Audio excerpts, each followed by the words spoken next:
வணக்கம். இது எஃப்னா தமிழ் டிவியின் இலங்கையின் இன்றைய காலை செய்திகள். யோசிதவின் கைது தொடர்பில் கசிந்த அனுரதரப்பின் உள்ளக தகவல். இலகுவில் ஆட்சியை கைவிடப் போவதில்லை என்று பாதுகாப்பு பிரதி அமைச்சர் அருண ஈசுகர் அறிவிக்கின்றார். மிகவும் சிரமப்பட்டு இந்த ஆட்சியை பெற்றுக்கொண்டதாக குறிப்பிட்டுள்ள அவர், யோசித கை செய்வது தொடர்பில் பேசப்பட்ட விடயங்கள் தாம் வெளியில் சொல்லவில்லை என்று குறிப்பிடுகின்றார். யோசிதவை கை செய்வது போதுமானது அல்ல என்றும் தற்பொழுது விமர்சனங்கள் வெளியிடப்படும் மற்றும் ஒருவரை கை செய்யுமாறு கூறப்படுகின்றது. எனினும் எவரை கை செய்வது என்றாலும் சரியான சட்ட விதிகள் பின்பற்றி கை செய்யப்படும். முன்னாள் அமைச்சர் மீர்வின் சில்வா போன்று நடந்து கொள்ள முடியாது. சரியான முறையில் விசாரணை நடத்தி அதன் அடிப்படை சட்ட நடவடிக்கை எடுக்கப்படும். 6 மாத காலத்தில் எம்மால் இவர்களை கை செய்ய முடியாவிட்டால் இதனை கைவிடப் போவதில்லை. இந்த ஆட்சியை கைப்பற்றுவதற்காக மேற்கொண்ட முயற்சிகளை விடவும் ஆட்சியை தக்க வைத்துக் கொள்ள பல மடங்கு முயற்சிகள் செய்ய வேண்டியிருப்பதாக அருண ஈசுகர செய்தி வெளியிட்டிருக்கின்றார். குறிப்பாக முன்னாள் ஜனாதிபதி மஹிந்த ராஜபக்சவின் மகன் என்பதற்காக யோசித ராஜபக்ச கை செய்யப்படவில்லை என்றும் அமைச்சரவை பேச்சாளர் செய்தி வெளியிட்டுள்ளார். சட்டவிரோதமாக சந்தேகத்துக்கிடமான முறையில் காணி அல்லது கொள்வனவு செய்யப்பட்டால் சட்டம் அதன் கடமையை செய்யும் என்றும் அமைச்சர் குறிப்பிடுகின்றார். பரபரப்பாக மாறியிருக்கும் தென்னிலங்கையில் அடுத்து வரும் சில நாட்களில் இன்னும் சில முக்கிய புள்ளிகள் கை செய்யப்பட இருக்கின்றார்கள். தென்னிலங்கையில் அடுத்து வரும் நாட்கள் மிகுந்த பரபரப்பாக இருக்கும் என்றும் அரசியல் செய்திகள் உறுதிப்படுத்துகின்றன. கடந்த அரசாங்கங்களின் ஆட்சியின் போது நடந்த மோசடிகள், ஊழல், கொலை, சட்டவிரோதமான சொத்து சேர்த்தமை உட்பட கடுமையான குற்றங்கள் தொடர்பாக 11 வழக்குகள் இருக்கின்றன. இந்த வழக்குகளில் பல சிரேஷ்ட அரசியல்வாதிகள் மற்றும் முன்னாள் அரசாங்கத்தின் மூத்த அதிகாரிகள். இந்த கோப்புகளிலிருந்து முழு ஆதாரங்களுடன் 4 வழக்குகள் உடனடி குற்றச்சாட்டுகள் தாக்கல் செய்ய சட்டமா அதிபர் முடிவு செய்திருக்கின்றார். மோசடி, ஊழல் தொடர்பான 4 கோப்புகள், சட்டவிரோத சொத்துக்கள் குவிப்பு உட்பட தேவையான விசாரணைகளை முடித்து வழக்குகளை கொடுப்பதற்கு லஞ்ச ஊழல் விசாரணை ஆணைக்குழுவின் இயக்குனர் கருத்து வெளியிட்டுள்ளார். மீதமுள்ள 3 வழக்குகள் தொடர்பாக மேலதிக ஆதாரங்கள் பெறுவதற்கு விசாரணைகள் விரைவாக முடிவருவதாக சட்டமா அதிபர் விசேட அறிக்கை ஒன்றையும் வெளியிட்டுள்ளார். இந்த வழக்குகள் விரைவுபடுத்துவதற்கு தேவையான நடவடிக்கை சட்டமா அதிபர் ஜனாதிபதி வழக்கறிஞர் ரணசிங்க, கூடுதல் மூத்த ஜனாதிபதி வழக்கறிஞர் ரோஹித அபியசூரிய தலைமையில் மூத்த அதிகாரிகள் கொண்ட ஒரு பணிப்பாளர் குழு இந்த நடவடிக்கையை மேற்கொண்டு வருவதாகவும் அறிய முடிகின்றது. 3 பேருந்துகள் ஒன்றுடன் ஒன்று மோதி விபத்து, 20க்கு மேற்பட்டோர் வைத்தியசாலையில். காலி சந்தையில் 3 பேருந்துகள் ஒன்றுடன் ஒன்று மோதி விபத்துக்குள்ளானதில் 29 பேர் வரை காயமுற்றுள்ளனர். இந்த சம்பவம் இன்று காலை 8:30 அளவில் இடம்பெற்றுள்ளது. 2 தனியார் பயணிகள் பேருந்துகளும் அலுவலக ஊழியர்கள் ஏற்றிச் சென்ற பேருந்தும் விபத்தில் சிக்கியது. நிறுத்தப்பட்டிருந்த பேருந்தொன்றில் பயணித்துக் கொண்டிருந்த பேருந்து மோதியதில் அதன் பின்னால் வந்த மற்றொரு பேருந்து மோதி இந்த விபத்து இடம்பெற்றுள்ளது. விபத்தில் 29 பேர் காயமடைந்தனர். அவர்களில் 23 பேர் அருகில் இருக்கும் மருத்துவமனையில் அனுமதிக்கப்பட்டனர். 6 பேர் கராப்பட்டிய மருத்துவமனையில் அனுமதிக்க நடவடிக்கை எடுக்கப்பட்டிருந்தது. சம்பவம் தொடர்பான மேலதிக விசாரணைகளை போலீசார் மேற்கொண்டு வருகின்றனர். 3 உயிருக்கு மிக ஆபத்தாக மாறிய மின்சார தூண்கள். மொனராகலை பகுதியில் மின்சார தூண் ஒன்று உடைந்து விழுந்ததில் காயமடைந்த 3 பேர் வைத்தியசாலையில். இந்த சம்பவத்தில் எம்பிலிப்பட்டி அலுவலகத்தில் பணிபுரியும் 3 மின்சார ஊழியர்கள் காயமடைந்தனர். குறித்த ஊழியர்கள் மின்சார தூண்களை பொருத்திக் கொண்டிருந்த போது இந்த விபத்து இடம்பெற்றுள்ளது.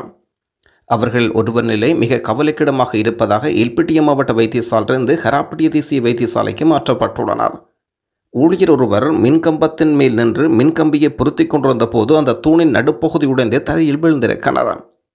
தரமற்ற மின்சார தூண்களை பயன்படுத்துவதனால் இதுபோன்ற விபத்துகள் ஏற்படுவதாக பிரதேசவாசிகள் குற்றம் சுமத்துகின்றனர்.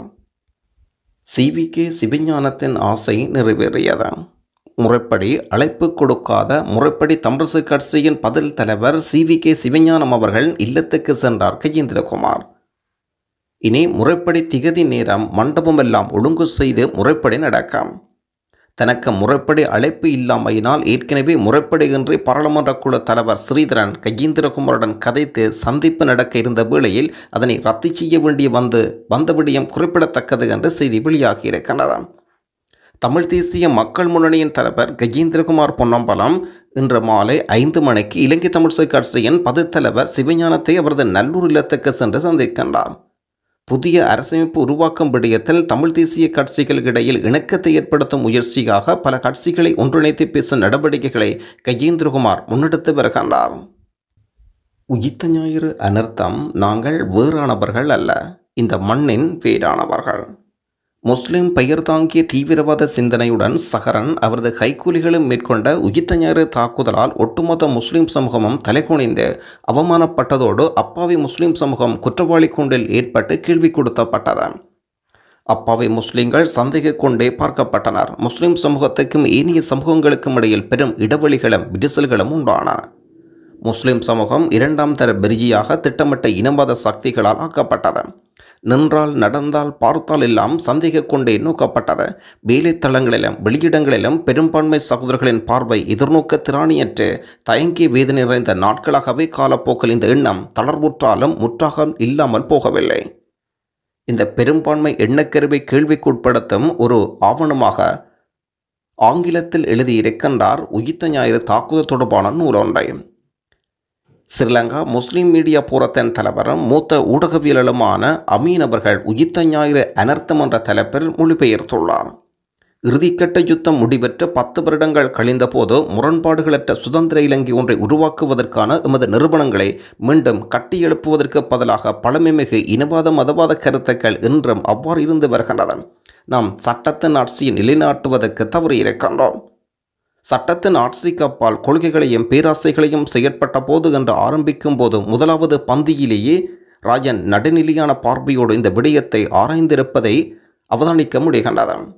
காலத்துக்கு காலம் சிறுபான்மை முஸ்லிம்கள் மீது கட்டமைக்கப்பட்ட இனவாத செயற்பாடுகள் அவர் மிக தெளிவாக இந்த புத்தகத்தின் மூலம் தெளிவூட்டலை வழங்கியிருக்கின்றார். தமிழீழ விடுதலை புலிகளின் தங்கத்தை தேடிக்கொண்டிருந்த 10 பேர் கைது. கிளிநொச்சி திருநகரில் தமிழீழ விடுதலை புலிகளால் புதைக்கப்பட்ட தங்கத்தை தோண்டிக் கொண்டிருந்த 10 பேர் ஸ்கேனர் இயந்திரத்துடன் கிளிநொச்சி போலீசாரினால் கைது செய்யப்பட்டுள்ளனர். கிளிநொச்சி இராணுவ புலனாய்வு பிரிவு அதிகாரிகளுக்கு கிடைத்த ரகசிய தகவலின் அடிப்படையில் கிளிநொச்சி காவல்துறையினும் இணைந்து நடத்தப்பட்ட சோதனையில் பிரதான சந்தேக நபர்களும் அகழ்வாராய்ச்சி உபகரணங்களும் போலீசார் கைப்பற்றியுள்ளனர். அகழ்வாராய்ச்சி நடைபெறும் இடத்தில் தங்கம் இருப்பதாக நபர் ஒருவர் சந்தேக நபர்களுக்கு தகவல் கொடுத்திருக்கின்றார். அகழ்வாராய்ச்சி மேற்கொள்வதற்கு முன்பு அந்த இடம் ஸ்கேனர் மூலம் ஆய்வு செய்யப்பட்டிருக்கின்றது. போரின் போது இந்த இடத்தில் தமிழீழ விடுதலை புலிகள் அமைப்பு தங்கத்தை மறைத்து வைக்கவில்லை என்றும் சந்தேக நபர் நீண்ட காலமாக சம்பந்தப்பட்ட இடத்தை ஆய்வு செய்த பின்னர் அகழ்வாராய்ச்சி நடத்தியுள்ளார். அகழ்வாராய்ச்சி இடத்துக்கு தண்ணீர் பாய்வதனால் அதிலிருந்து தண்ணீர் அகற்ற நீர்ப்பம்புகள் பயன்படுத்தப்படவில்லை. கைது செய்யப்பட்ட சந்தேக நபர் கேகாலை, மாவனல்லை மற்றும் கிளிநொச்சி பகுதியைச் சேர்ந்தவர்கள். வாழைச்சேனையில் குழுமோதல் பலர் வைத்தியசாலையில். மட்டக்களப்பு வாழைச்சேனை போலீஸ் பிரிவுக்கு உட்பட்ட செம்மனோடை பகுதியில் ஏற்பட்ட குழுமோதல் காரணமாக 2 தரப்பினரும் காயமடைந்தனர். பலர் வாழைச்சேனை ஆதரவு வைத்தியசாலையில் அனுமதிக்கப்பட்ட நிலையில் சிலர் மேலதிக சிகிச்சைக்காக மட்டக்களப்பு புதன வைத்தியசாலைக்கு மாற்றப்பட்டுள்ளனர். இளைஞர்கள் ஈடுபட்ட இரவு நேர வேக மோட்டார் சவாரி மற்றும் ஆட்டோ சாரதி இடையே ஏற்பட்ட வாய்த்தர்க்கம் வாக்குமதம் மாறி குழுமோதலாக முற்றியது. கைகலப்பின் காரணமாக 2 குழுக்களில் பலர் காயமடைந்து மருத்துவ சிகிச்சைக்கு பெற்று வருகின்றனர். இது குறித்து 2 தரப்பினரும் வாழைச்சேனை போலீஸ் நிலையத்தில் முறைப்பாடும் பதிவு செய்துள்ளனர்.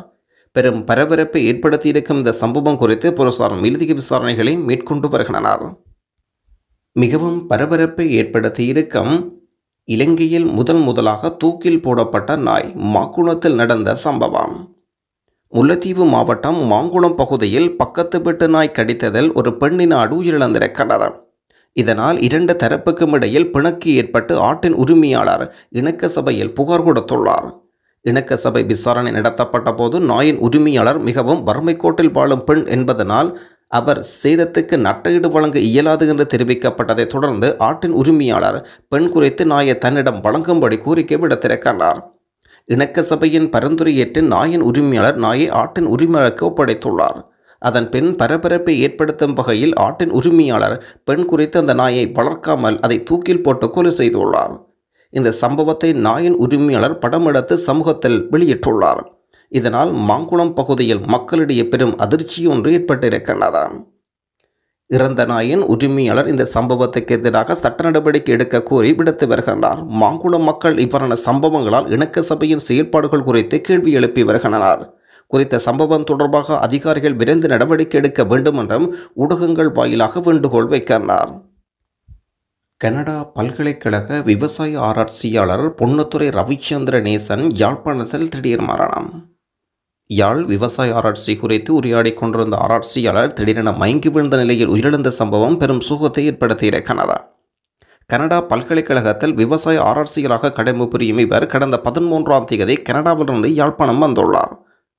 பல்கலைக்கழக விரிவுரையாளருடன் தொழில்நுட்பம் மூலம் ஆராய்ச்சி குறித்து கலந்துரையாடிக் கொண்டிருந்த வேளையில் திடீரென மயக்கமுற்று கீழே விழுந்துள்ளார். இதையடுத்து அவர் யாழ்ப்பாண வைத்தியசாலையில் அனுமதிக்கப்பட்ட நிலையில் சிகிச்சை பலனின்றி உயிரிழந்திருக்கிறார். கன்னியா வெந்நீரோற்று அனுராதபுரம் பௌத்தர்களுக்கு சொந்தமானதாம் உண்மை உலகறியட்டாம். திருகோணமலை மாவட்டத்தில் இருக்கும் இயற்கை வெந்நீரூற்று ஆகும் குறிப்பிட்ட அந்த இடத்தில் 90 தொடக்கம் 120 சென்டிமீட்டர் ஆழமுடைய 7 சிறிய சதுர வடிவிலான கிணறுகள் அமைந்திருக்கின்றன. இயற்கையாகவே ஏற்பட்டிருந்த வெந்நீரூற்றில் நாளடைவில் செயற்கை கிணறுகள் அமைக்கப்பட்டுள்ளன. ஒவ்வொரு கிணற்றிலிருந்தும் வெவ்வேறு வெப்பநிலையில் நீர் ஊறி வந்து கொண்டிருக்கும். உல்லாச பிரயாணிகளை கவரும் இந்த வெந்நீரூற்று இலங்கையில் நடந்த உள்நாட்டு பிரச்சினை காலத்தின் போது களையிழந்து காணப்பட்டது. ஆயினும் போர் முடிவிட்ட பின்னர் தற்பொழுது அதிகமான உல்லாச பிரயாணிகளை கவரும் ஒரு சுற்றுலாத்தலமாக இந்த கிணறு இருக்கின்றது. போர் முடிவிட்ட பின்னர் இந்த உல்லாச பிரயாண சமயத்தை சிங்களமயமாக்க நடவடிக்கை நடைபெறுவதாக சிலர் எதிர்ப்புகளை வெளியிட்டனர். வெந்நீரூற்று பிரதேசத்தில் தமிழ் மொழியிலும் செய்தியை கொண்டிருந்த அறிவிப்பு பலகை அகற்றப்பட்டு ஆங்கிலம், சிங்களம் ஆகிய 2 மொழிகளில் மட்டும் செய்தி கொண்ட அறிவிப்பு பலகை வைக்கப்பட்டுள்ளது. அத்துடன் அங்கே விநியோகம் செய்யப்படும் நுழைவுச்சீட்டில் அந்த பிரதேசம் ஒரு பௌத்த மத பிரதேசம் என்று அறியத்தரப்பட்டிருக்கின்றது. தமிழ் வரலாற்றில் 10 தலை படைத்த ராவணன் தனது தாயாருக்கு இறுதிக்கிரி செய்வதற்கான உடைவாளை உருவி 7 இடங்களில் குத்தியதாகவும் அந்த இடங்களில் வெந்நீரூற்று உருவாகியது. கன்னியாவில் இருக்கும் 7 வெந்நீரூற்றுகள் பற்றிய நவாலியூர் சோமசுந்தர புலவரது ஒரு பாடலும் இருக்கின்றது. இது கன்னியா வெந்நீரூற்று கிணற்றுக்கு சொல்லும் நுழைவுச்சீட்டாகும். இது சிவபூமி என்றும் இலங்கை ஆண்ட ராவணன் தனது தாயின் கிரிகைகளுக்காக உருவாக்கிய 7 கிணறுகள் என்றும் தற்பொழுது இந்த நுழைவுச்சீட்டில் அனுராதபுர கால பௌத்தர்களுக்கு சொந்தமானது என்று உள்ளது. கடந்த வரலாற்றில் கடந்த கோயில் கொண்டிருந்த பிள்ளையார் ஆலயம் கோவில் என்று அத்திவாரம் மட்டும்தான் உள்ளது. புத்தரும் அரச மரமும் இப்போது முளைத்திருக்கின்றது. வரலாறுகள் சொல்வதை சிங்கள வரலாறுகளாக மாற்ற முயல்கின்றது. அதிகம் பகிருங்கள், உண்மை உலகறியட்டும். ராமநாத அர்ச்சுனா அவர்களின் அடுத்த கட்ட அரசியல் பாய்ச்சலுக்கான சிறப்பு அழைப்பு. ராமநாதன் அர்ச்சுனா மருத்துவமனை ஊழலை தவறுகளை மக்கள் நடுவில் வெளிப்படுத்திய போது அரச கட்டமைப்பில் நிலை தடுமாறியது. நிலை தடுமாறிய அரசியல் கட்டமைப்பு ஒன்றிணைந்து அர்ச்சுனா ராமநாதனை முடக்கி மக்களிடமிருந்து அர்ச்சுனா ராமநாதனை விரட்ட அடித்து துடைத்து வருகின்றது. அர்ச்சுனா மீது தவறான வழக்குகள் தொடுக்கப்பட்டன. மக்களுக்கு குரல் கொடுத்தவரை சிறப்பிடிக்க முயல்கின்றது. இதுவரை ராமநாத அர்ச்சுனா அவர்களுக்கு 26 வழக்குகளுக்கு மேல் இருக்கின்றது. கருத்தியல் அரசியல் எவ்வித அரசியல் பின்புலமுமின்றி மக்களின் ஆதரவையும் நம்பி நாடாளுமன்றத்தில் முதல் அடியாளாக நாடாளுமன்ற தேர்தலில் களமிறங்கினார், வென்றார். ராமநாத அர்ச்சுனா நாடாளுமன்றம் சென்ற நாளில் நாடாளுமன்றத்தை அதிர வைத்தார். நாடாளுமன்ற தேர்தலில் பங்கேற்று 40 ஆண்டுகளாக தமிழர்களின் அரசியல் உரிமை போராட்டத்துக்கு எதிராகவும் எதிரியோடு நின்று கொண்டு தமிழருக்கான உரிமைகள் கிடைக்காவிடாமல் தடுத்தவரும் முள்ளியவாய்க்கால் இன அழிப்புக்கு துணை நின்ற அரசியல்வாதியையும் வீட்டுக்கு அனுப்பிய மக்களின் பெரு நம்பிக்கை பெற்றவர் ராமநாத அர்ச்சுனா அவர்கள். தமிழ் தேசியத்தை பேசி தமிழர்களை ஏழைகளாக கையேந்து நிலையில் வைத்திருந்த சகல அரசியல் கட்சிகளும் உச்சி மண்டையில் அடித்து தூக்கத்தை கரைத்தவர் ராமநாத அர்ச்சுனா அவர்கள். சிங்கள நாடாளுமன்றத்தில் தமிழருக்கான சிறப்புரிமையில் தமிழ் கட்சிகள் சிங்கள கட்சியிடம் பிச்சு எடுத்த கடந்த கால வரலாற்றை தமிழ் சிங்கள மக்கள் தோலுரித்து காட்டிய வரும் அர்ச்சுனா அவர்கள். நாடாளுமன்றத்தில் சிறப்புரிமைக்காக இவரின் உதவியுமின்றி ராமநாத அர்ச்சுனா கருத்தியல் போரில் நேருக்கு நேராக களமாடுவது அதி உச்ச சிறப்பாகும். சிங்கள நாடாளுமன்றத்தில் 27,000 வாக்காளர்களின் தெரிவில் தமிழ் வாக்காளர்களை பிரதித்துவப்படுத்தும் தமிழ் மக்களை பிரதித்துவப்படுத்த நாடாளுமன்ற உறுப்பினர் புலம்பெயர்ந்து வாழும் தமிழ் மக்களை பிரதித்துவப்படுத்த சிறப்புரிமை பெற்றவர் ராமநாத அர்ச்சுனா அவர்கள். தனது சிறப்புக்காக தனித்தே நாடாளுமன்றத்தில் களமாடுகின்றார். ஏனைய தமிழ் சிங்கள நாடாளுமன்ற உறுப்பினர்கள் அர்ச்சுனாவின் சிறப்புரிமைக்காக வாதாடவில்லை. அர்ச்சுனாவின் அரசியல் முன்னெடுப்பு உண்மையும் நேர்மையுமாக முன்னெடுத்து செல்கின்றார். அர்ச்சுனாவின் உயரிய செயல்கள் தவறாக கட்டமைப்பு அர்ச்சுனாவை அரசியல் நெறியை முறியடிக்க துடிக்கின்றார்கள். எடுத்துக்காட்டாக அமெரிக்க ஜனாதிபதி ஒன்றை சொல்லும்போது அதில் பிழை இருந்தால் கூட பின்வாங்கும் பண்பு தவிர்க்கப்படும். அது அமெரிக்க நாட்டு மக்களின் தன்மானத்தையும் பெருமையையும் காப்பாற்றும் பண்பு. அதே போலத்தான் ராமநாத அர்ஜுனா அவர்கள் அரசியல் நெறியில் பின்வாங்கும் பண்பு தவிர்த்திருப்பது அர்ஜுனாவின் சிறப்பு பண்பாகும். அதை தமிழர்கள் ஏற்க வேண்டும், வரவேற்க வேண்டும். தலைமைத்துவத்துக்கு மிக முதன்மையான பண்பாகும்.